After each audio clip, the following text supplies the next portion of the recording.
चाह रहे हैं जानबूझकर कि बहाली को फंसा दो पहले ही, जैसा कि प्रथम इंटर स्तरीय को इन लोगों ने फंसा दिया। तो ये जानबूझ के ये लोग कर रहे हैं। ये सरकार की मंशा संदिग्ध है, सरकार की मंशा में खोट है, नियत में खोट है। वैकेंसी हम निकाल दे रहे हैं, युवाओं को दिखा दे कि इतना 1000 वैकेंसी निकाले, और दूसरी तरफ बहाली को फंसाने का भी रास्ता पहले से तैयार है। अब अगर बीएसएससी ऐसा सोच रही है कि हम CGL 3 को भी 4 साल 5 साल लटका दे, तो अब ये होने वाला नहीं है। हम स्पष्ट रूप से कह दे रहे हैं, आप इसको सलाह मानिए, चेतावनी मानिए, जो मानिए, 1 साल के अंदर आपको बहाली पूरा करना है। मई में आपने वैकेंसी निकाला, अप्रैल में निकाला है, 6 अप्रैल को वैकेंसी आई है, 14 तारीख से फॉर्म रहा, तो हर हाल में आपको अगला साल अप्रैल मई तक बहाली पूरा हो जाना चाहिए। अगर आप नहीं बहाली पूरा करते हैं तो आपके ऑफिस में, बीएसएससी ऑफिस में हम ताला लगाएंगे। इतना भी चैलेंज करते हैं कि आप लोगों से नहीं होता है तो हम ही को दे दीजिए, हम 1 साल के अंदर बहाली पूरा करके दिखवा देते हैं। लेकिन आप लोगों की तरह जो है कुर्सी पे बैठ के हम मलाई खाने वाला काम कीजिएगा तो कैसे होगा। आप लोगों से हम कह रहे हैं, सलाह भी दे रहे हैं, चेतावनी भी दे रहे हैं, अपील भी कर रहे हैं, विनती भी कर रहे हैं कि जो हस्र CGL 1 CGL 2 यानी सचिवालय सहायक में बात कर रहा हूं उसका हुआ, वही हस्र CGL 3 का भी होने वाला है। अगर आप लोग नहीं संभले तो जितने भी छात्र छात्राएं, परीक्षार्थी, अभ्यर्थी है, सबसे हम अपील भी कर रहे हैं, विनती भी कर रहे हैं और चेतावनी भी दे रहे हैं। जो समझना है समझ लीजिए, सलाह समझिए, चेतावनी समझिए। जो भी परीक्षार्थी इसमें सेटिंग में इन्वॉल्व होइएगा, पेपर लीक में इन्वॉल्व होइएगा, चाहेगा कि पेपर लीक करवा के या हमको आंसर मिल जाए, हम सेटिंग करवा लेंगे, तो सबसे पहले वैसे परीक्षार्थी को हम जेल भेजवाएंगे। हमें भले जेल जाना पड़े, हम जेल जाएंगे, जिंदगी भर जेल में रह जाएंगे, मंजूर है। लेकिन अब बिहार में जो सोच लीजिएगा कोई की धांधली कर लेंगे, पेपर लीक कर लेंगे, बच जाएंगे। हमारे पास अगर जानकारी आ गई, हमारे पास प्रूफ आ गया, तो किसी टीचर को, किसी भी छात्र को नहीं छोड़ेंगे जो इसमें इन्वॉल्व होगा। नमस्कार, आप देख रहे हैं NBC 24। मैं हूं आदेशपुरी। बिहार में 8 साल बाद सचिवालय सहायक का फॉर्म आया है और आपको बताएं कि छात्र परेशान हैं। छात्र परेशान इसलिए हैं कि फॉर्म फिलअप करने के बाद कुछ ना कुछ त्रुटि हो गई है उसमें, और उनका कहना है कि एडिट का ऑप्शन जो है वो दिया जाए, और ताकि वो उसमें सुधार कर सके और निश्चिंत हो सके और परीक्षा की तैयारी कर सके। उनका यह भी तर्क है कि मैट्रिक इंटर के फॉर्म में एडिट का ऑप्शन दिया जाता है, BPSC के फॉर्म में भी एडिट का ऑप्शन दिया जाता है, ताकि कोई गलती हो गई हो तो उसे सुधारा जा सके। आपको बताएं कि लाखों में संख्या बताई जा रही है ऐसे लोगों की जिन्होंने फॉर्म में गड़बड़ी कर दिया है, और उनका लगातार यही कहना है। आयोग में भी जाके वो एप्लीकेशन दे रहे हैं, लेकिन आयोग की तरफ से अभी तक कुछ नहीं कहा जा रहा है, और छात्र जो है वो परेशान होते ही जा रहे हैं। हमारे साथ है छात्र नेता दिलीप हैं। यही इस मुद्दा को हमारे पास लेके आए कि इस पर मैं कुछ कहना चाहता हूं, आयोग से आग्रह करना चाहता हूं। क्या कहना चाहते हैं दिलीप जी? देखिए, सबसे पहले तो आयोग को ये सोचना चाहिए कि ये लोग नौकरी नहीं मांग रहे हैं, सिर्फ फॉर्म भरने में जो गलतियां हुई है उसको सुधारने का एक मौका मांग रहे हैं। और बीएसएससी इससे पहले भी जो वैकेंसी निकाली थी उसमें एडिट का ऑप्शन दी थी, CGL 2 में या और भी वैकेंसी में। और उसके बाद प्रथम इंटर स्तरीय बहाली में तो बीएसएससी ने खुद 1218 नए अभ्यर्थियों का PT का रिजल्ट काउंसलिंग के समय दिया था, जब 7 साल बाद एग्जाम, 7 साल बाद। तो आप सोच सकते हैं, जब बीएसएससी ऐसा खुद कर चुकी है, उसके बाद आप BPSC की वैकेंसी हो, UPSC हो या B.Ed का बिहार में हो या कुछ भी हो, सब में एडिट का ऑप्शन दिया जाता है कि आप सुधार कर सकते हैं अगर गलती हो गया कहीं तो।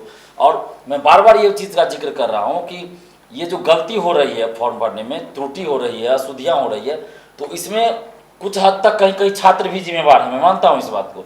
लेकिन हर जगह छात्र ही जिम्मेवार नहीं है, क्योंकि साइबर कैफ़े में जाके लोग फॉर्म भरते हैं, सबके पास तो अपना लैपटॉप है नहीं। तो साइबर कैफ़े में फॉर्म भरने में क्या हो रहा है कि भीड़ वहाँ ज़्यादा है, और वो लोग 10 लोग, 20 लोग, 50, 100 लोग का रख लेते हैं कि हम भरेंगे आराम से, बाद में भरेंगे। जाहिर सी बात है, एक ही साथ तो सबका फॉर्म नहीं भर देंगे, और वहीं पे गलतियां हो रही है। और दूसरी बात कि ये BSSC का सर्वर स्लो हो जाता है बीच बीच में, तो उसके वजह से भी हिंदी के जगह इंग्लिश, इंग्लिश के जगह हिंदी सिग्नेचर हो जा रहा है। और BSSC ने खुद एक गलती क्या किया है कि कैटेगरी में MBC कैटेगरी, इससे पहले प्रथम इंटर स्तरीय बहाली में भी वही था कि MBC कैटेगरी कर दिया गया था EBC को, या BC1 उसको रहना चाहिए या EBC रहना चाहिए, तो उसको आपने स्पेशल MBC अपने मन से कर दिया। आज तक किसी वैकेंसी में या बिहार सरकार के गजट में या कहीं भी MBC कैटेगरी का कहीं जिक्र ही नहीं है, और आप MBC अपने मन से रख देते हैं।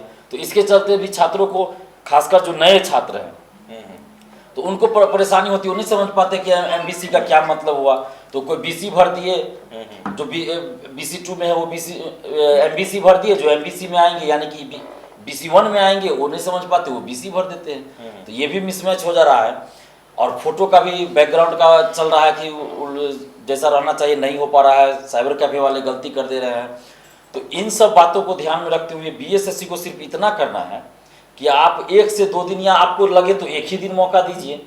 एक मौका हर एक स्टूडेंट्स को, जो उन्होंने फॉर्म फिलअप किया, उनको सिर्फ एक मौका एडिट का मिलना चाहिए कि एडिट करके वो सुधार कर सके। तो इसमें तो कोई बड़ी बात नहीं है, और इतना वो कर देंगे तो उसमें उनका कोई नुकसान नहीं। अगर लगता है BSSC को तो 50 रुपया 100 रुपया इसके लिए शुल्क आप रख लीजिए, स्टूडेंट्स इसके लिए भी तैयार है। आपको इतना लगता है तो 100 रुपया शुल्क रख लीजिए भाई, आप 50 रुपया 100 रुपया जो रखना शुल्क रख लीजिए, एडिटिंग चार्ज जो है वो सब रख लीजिए। आप लोग जब इतना करिए रहे हैं कि स्टूडेंट्स के साथ अन्याय करिए रहे थे, एक और कर लीजिए कि 100 रुपया शुल्क रख दीजिए एडिट का, लेकिन ये ऑप्शन दीजिए।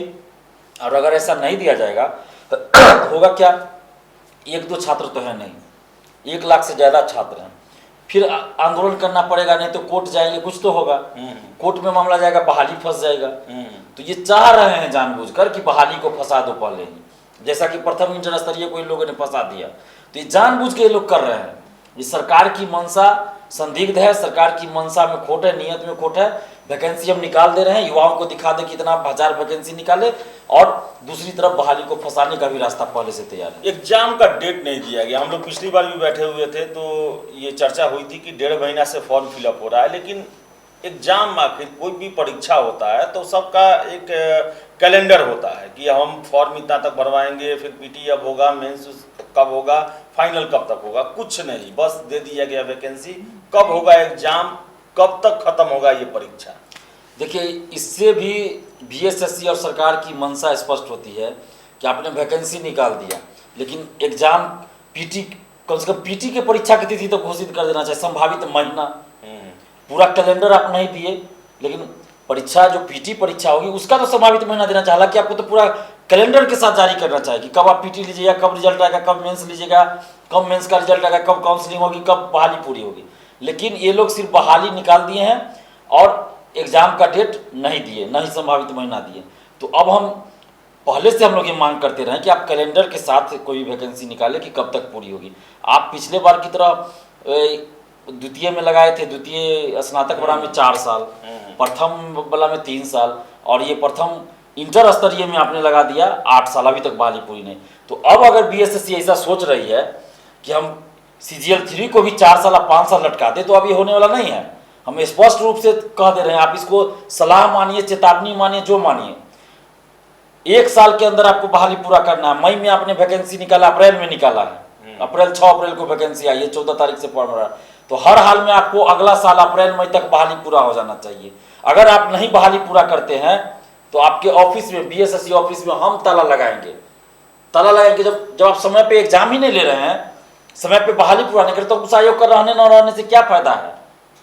इससे अच्छा कि उस आयोग को बंद कर दिया जाए। हम लोग उसमें ताला लगाएंगे, नहीं चलने देंगे ऑफिस का। क्यों जो बेवजह जिससे स्टाफ को पैसा दिया जाएगा, अध्यक्ष सचिव परीक्षा नियंत्रक का OSD बनाया जाएगा, उसके ऊपर लाखों करोड़ों रुपया खर्च किया जाएगा, क्या तरीका होगा? दे दीजिए किसी को, एजेंसी को, प्राइवेट एजेंसी को, आपसे नहीं संभलता है तो, या और भी भर्ती आयोग है, किसी को दे दीजिए कि बहाली कर लेगा। नहीं होता है तो हम ही को दे दीजिए, हम ही करवा के दिखा देते हैं। हम इतना भी चैलेंज करते हैं कि आप लोगों से नहीं होता है तो हम ही को दे दीजिए, हम 1 साल के अंदर बहाली पूरा करके दिखवा देते हैं। लेकिन आप लोगों की तरह जो है कुर्सी पे बैठ के अब मलाई खाने वाला काम कीजिएगा तो कैसे होगा? और अंदर से सेटिंग कीजिएगा, धांधली कीजिएगा, सीट बेचिएगा, तो अब ये नहीं चलेगा। और जितने परीक्षार्थी हैं, सचिवालय सहायक का जो फॉर्म भर रहे हैं और जो भर चुके, सबसे हम कहना चाह रहे हैं कि कम से कम 13-14 लाख संख्या होगी। तो आप लोगों से हम कह रहे हैं, सलाह भी दे रहे हैं, चेतावनी भी दे रहे हैं, अपील भी कर रहे हैं, विनती भी कर रहे हैं कि जो हस्र CGL 1, CGL 2 यानी सचिवालय सहायक की मैं बात कर रहा हूँ, उसका हुआ, वही हस्र CGL 3 का भी होने वाला है। अगर आप लोग नहीं संभले तो सचिवालय सहायक 1, CGL 1 में क्या हुआ था आपको याद कीजिए। स्ट्रॉन्ग रूम खोलकर रात में OMR सीट बाहर लाके रंगा जा रहा था। 24 लोगों का नाम आया था। आज तक किन लोगों को अरेस्ट किया गया? कहाँ है वो 24 लोग? कौन है वो 24 लोग? किन लोगों को उसमें बहाल किया गया? OMR सीट रंग के बहाल किया गया। कहाँ है वो लोग जो सचिवालय में जॉब करे? क्यों नहीं उन लोग को बाहर निकाला गया? जो परीक्षार्थी सेटिंग कराए उनको भी बाहर निकाला जाए, उनको जेल में जाना चाहिए। और जो सेटिंग करवा रहे थे, जो OMR सीट निकाल रहे थे, उन लोगों को भी जेल भेजा जाना चाहिए। लेकिन कहाँ है वो लोग? किसी को क्यों नहीं कोई सजा हुई? CGL 2 में क्वेश्चन आउट था, सेटिंग हुआ, अंदर से सेटिंग हुआ। नीतीश कुमार जी ने क्या दिमाग लगा दिया, प्रथम इंटर स्तरीय बहाली की तरफ मोड़ दिया सबका ध्यान, और उसमें जांच बैठा दिया, और इसका जांच को मन्नू महाराज को जांच का जिम्मा दिया गया था, दोनों का जांच का जिम्मा दिया गया था। सब जानते हैं कि मन्नू महाराज कौन है, नीतीश जी के करीबी हैं। CGL 2 को क्या किया गया, एकदम जांच के दायरे से हटा दिया गया, और प्रथम इंटर स्तरीय बहाली पे जांच चल रहा है, और पता चला उसमें भी जो लोग इन्वॉल्व है सबको नहीं पकड़ा गया, और CGL 2 को बचा लिया। और जब कट ऑफ आया फाइनल रिजल्ट का, आप देखिए 138 या 37 कट ऑफ जाता है 150 में। आप सोचिए कि संभव ही नहीं है, संभव ही नहीं निगेटिव मार्क। उसमें राजेश नाम का लड़का क्वालिफाई करता है, जो अभी BPSC पेपर लीक में अरेस्ट हुआ है, और वही CGL 1 में भी सेटिंग करवाया था, उस पर FIR दर्ज हुआ था राजेश नाम का, जो अभी शायद कृषि विभाग में जॉब कर रहा है ना। तो CGL 1 में उस पर FIR होता है सेटिंग के मामले में, धांधली के मामले में, उसको कोई उस पर कोई कानूनी कार्रवाई नहीं हुई। CGL 2 में खुद अपना सेटिंग करवा लेता है, और भी लोगों का वो सेटिंग करवाया होगा, और 67वीं BPSC का वो पेपर लीक भी करवाता है, सॉल्वरगंज में पकड़ा गया है। तो आप सोचिए कि CGL 3 का क्या हाल होगा। तो आप लोग संभल जाइए, और बार बार हम कर रहे हैं कि आप लोग साथ दीजिए, नहीं तो फिर CGL 2 और CGL 1 की तरह होगा, और 80% से ज्यादा सीट बिक जाएगा, और आप लोग सोचिएगा कि पीटी निकल गया मेरा, तो वाहवाही लुटिएगा कि पीटी निकल गया। फाइनल रिजल्ट कितना देगा उस पर जाइए, जब फाइनल रिजल्ट आएगा तब देखिएगा। तो इसलिए आप लोग समझ जाइए, अभी से दलाल जो है, शिक्षा माफिया चौक चौराहों पे, चाय दुकान पे घूमना शुरू कर दिया है, कोचिंग संचालकों से संपर्क करना शुरू कर दिया, पैसा उठाना शुरू कर दिया है कि सेटिंग करा देंगे सचिवालय में। तो आप लोग इस लफड़े में इस बार मत पड़िएगा। CGL 2 CGL 1 में दिलीप कुमार नहीं था, उस समय हम एक्टिव नहीं थे, इसलिए ये लोग कर लिए मनमानी। लेकिन अब दिलीप कुमार एक्टिव है, किसी को नहीं छोड़ेगा। BPSC 67वीं में पेपर लीक हुआ, उसको उजागर किया ना हमने, और कोई ना कोई हमारे पास भेज देगा। अगर धांधली होगी, सेटिंग होगा या पेपर लीक होगा, तो कहीं ना कहीं से हमें जानकारी मिल जाएगी। ये बातें आप लोग ध्यान रखिए। तो BPSC का जब पेपर लीक हुआ, हम उसको कैंसिल करवा सकते हैं, उस पर जांच बैठवा सकते हैं, तो सचिवालय सहायक में हम छोड़ देंगे? आपको नहीं लगता है? सचिवालय सहायक में हम पूरी नजर अभी तक, शुरू से अभी तक बनाए हुए, आगे भी बनाए रखेंगे। और ये वैकेंसी भी जो आई है, तो हम लोग बहुत बार आवाज उठाए, आंदोलन किए, 2 मार्च से नालंदा से शुरुआत किए, हस्ताक्षर अभियान चलाया, और पहला ही डिमांड था सचिवालय सहायक की वैकेंसी और द्वितीय इंटर स्तरीय की वैकेंसी। तो हम पूरा नजर बनाए हुए हैं। तो आप जितने भी छात्र छात्रा हैं, परीक्षार्थी अभ्यर्थी है, सबसे हम अपील भी कर रहे हैं, विनती भी कर रहे हैं, और चेतावनी भी दे रहे हैं। जो समझना है समझ लीजिए, सलाह समझिए, चेतावनी समझिए। जो भी परीक्षार्थी इसमें सेटिंग में इन्वॉल्व होइएगा, पेपर लीक में इन्वॉल्व होइएगा, चाहेगा कि पेपर लीक करवा के या हमको आंसर मिल जाए, हम सेटिंग करवा लेंगे, तो सबसे पहले वैसे परीक्षार्थी को हम जेल भेजवाएंगे, और किसी को नहीं छोड़ेंगे। जो सेटिंग करवाएगा उसको भी, और जो सेटर होगा, दलाल होगा, शिक्षा माफिया होगा, सबको जेल भेजवाएंगे, किसी को नहीं छोड़ेंगे। क्योंकि जो स्टूडेंट्स, जो छात्र छात्रा अपना सेटिंग करवा रहा हो, आंसर वो खरीद रहा हो, क्वेश्चन खरीद रहा हो, या अंदर से OMR सीट रंगवा के पैसा देके वो नौकरी लेगा, तो सबसे बड़ा दोषी वो भी है। सबसे बड़ा दोषी वो है, क्योंकि वो इसमें शामिल हो रहा है। अगर स्टूडेंट शामिल नहीं होगा, अगर स्टूडेंट पैसा नहीं देगा, तो फिर इन सेटर का, शिक्षा माफिया होगा, तो कुछ चलेगा ही नहीं। तो ये लोग चाय दुकान पे, चौक चौराहों पे, कोचिंग संस्थानों में जाके स्टूडेंट से बात करते हैं। स्टूडेंट्स को 10 को 20 को दलाल रखता है ये लोग, और हर चौक चौराहा पे, चाय दुकान पे, कोचिंग संस्थानों में जाके लोग स्टूडेंट से बात करते हैं, टीचर से बात करते हैं, और वहां से स्टूडेंट से लड़ाते हैं। आखिर ये सेटर के पास स्टूडेंट कहां से आएगा भाई? शिक्षा माफिया के पास स्टूडेंट कहां से आएगा? तो ये लोग जाते हैं कोचिंग में, जाके वहां से स्टूडेंट लाते हैं। तो शिक्षकों को भी हम कह रहे हैं, हाथ जोड़ के विनती कर रहे हैं कि शिक्षक का काम पढ़ाना है, छात्रों को सही राह दिखाना है, देश को सही राह दिखाना है। शिक्षक राष्ट्र निर्माता होते हैं, तो आप लोग सही राह दिखाइए स्टूडेंट्स को। हम जानते हैं कोचिंग के ऑफिस में अकेले में बुला के क्या होता है, अकेले में स्टूडेंट्स को बुला बुला के क्या किया जाता है, सब हम जानते हैं, सबका पोल खोल देंगे। तो आप लोग ये सब धंधा बंद कीजिए। ऑफिस में बुला के आप लोग बहकाते हैं स्टूडेंट्स को कि पैसा पे सेटिंग करा लो, ऐसे वैकेंसी आते रहेगा, जाते रहेगा। सब टीचर, कौन कौन टीचर करते हैं, हम सबका नाम उजागर कर देंगे। हम विनती कर रहे हैं आप लोगों से कि आगे से कुछ भी मत कीजिए, शिक्षक का नाम आप लोग बदनाम मत कीजिए, जो भी इसमें इन्वॉल्व है। मैं सभी शिक्षकों की बात नहीं करता हूं, लेकिन जो शिक्षक इसमें इन्वॉल्व है, मैं सबसे हाथ जोड़ के विनती कर रहा हूं कि अब अगर आगे आप लोगों ने कुछ किया, अगर हमारे पास किसी भी स्टूडेंट ने फोन कर दिया कि फलना टीचर ने ये कहा है कि आंदोलन में मत जाओ, कि आंदोलन से कुछ नहीं होगा, या सेटिंग के लिए बात किया कि पैसा दो, ये सेटर है, इसके साथ चला जाओ, क्वेश्चन आ जाएगा, आंसर आ जाएगा, या किसी भी तरह का, तो उस कोचिंग को हम बंद करवाएंगे। दिलीप कुमार ताला लगा देंगे, नहीं चलने देंगे, और उस शिक्षक को बीच चौराहा पे लाके बेइज्जत करेंगे। दिलीप कुमार, ये चेतावनी समझ लीजिए, सलाह समझ लीजिए, जो समझ लीजिए, क्योंकि मेरे लिए छात्र छात्राओं का हित सर्वोपरि है, देश हित सर्वोपरि है। जब छात्र छात्राएं पैसा देके नौकरी करेंगे तो देश की सेवा क्या करेंगे? तो हम किसी को नहीं छोड़ेंगे, हमें भले जेल जाना पड़े हम जेल जाएंगे, जिंदगी भर जेल में रह जाएंगे, मंजूर है। लेकिन अब बिहार में जो सोच लीजिएगा कोई कि धांधली कर लेंगे, पेपर लीक कर लेंगे, बच जाएंगे। हमारे पास अगर जानकारी आ गई, हमारे पास प्रूफ आ गया, तो किसी टीचर को, किसी भी छात्र को नहीं छोड़ेंगे जो इसमें इन्वॉल्व होगा। कोई अफसर होगा नहीं छोड़ेंगे हम अपनी जिंदगी को इसमें समझिए एक तरह से दांव पे लगा दिए हैं। अब हम बर्दाश्त नहीं करेंगे। तो इसलिए हाथ जोड़कर विनती कर रहे हैं आप सभी छात्र छात्राओं से भी कि आप लोग किसी भी तरह से डायरेक्ट इनडायरेक्ट, प्रत्यक्ष या अप्रत्यक्ष धांधली में संलिप्त मत होइए। हम जानते हैं कि इस चाय दुकान पे क्या आप लोग बात करते हैं। सब लोगों से आग्रह कर रहे हैं कि आप लोग सेटिंग का धंधा छोड़ दीजिए। कोई अगर आपको सेटिंग का बात करे, पैसा कि पैसा दीजिए हम आपको नौकरी दिला देंगे या क्वेश्चन दे देंगे या आंसर दे देंगे, आप हमें तुरंत बताइए उसके बारे में।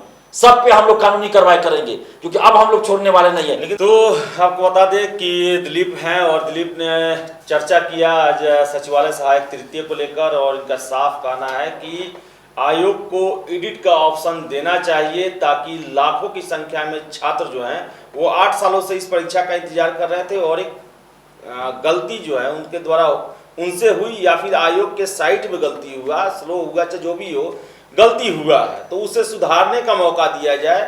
बीपीएससी जैसे संस्थान और मैट्रिक इंटर में भी एडिट का ऑप्शन दिया जाता है। इसके अलावा आपने देखा कि कैसे दिलीप ने बताया कि जो बिहार में है क्वेश्चन किस तरह मैनेज किया जाता है, कैसे सेटिंग गेटिंग किया जाता है, सॉल्वर गैंग बैठाया जाता है। और आपको बताएं कि परीक्षा होने वाला है तो जितने भी दलाल हैं वो एक्टिव है, अभी उनके लिए बड़ा ही सुनहरा मौका आया है, समय है, सचिवालय सहायक की भर्ती है।